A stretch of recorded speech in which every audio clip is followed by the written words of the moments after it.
In today's equity index futures markets, let's check in on the Russell futures today as they're moving higher.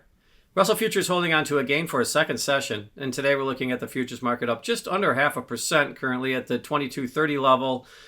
Markets reacting to different themes this week, but when you look at the Russell, I think a couple things influencing the market, and particularly when you look at it from a relative strength standpoint, as we're seeing basically all the other major equity index futures markets lower today.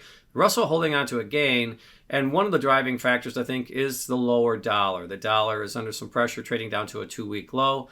In theory, that is a tailwind for the small caps, and I think that that's having an influence in the market today. Couple that with also earnings as we continue to move through the earnings cycle. Some of the big tech names are having mixed reactions, but under the surface, it does appear that the Russell futures are benefiting from some of the trends that we're seeing in the earnings cycle.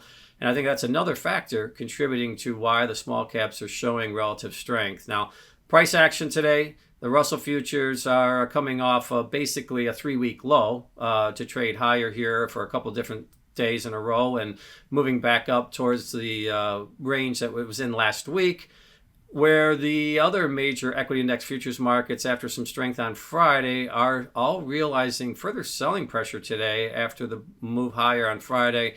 We're seeing a resumption of some selling pressure. So a little bit of a dispersion here as we start this week with the small caps showing strength relative to the other mid to large cap names. And with that, the Russell futures are holding on to a gain for a second session.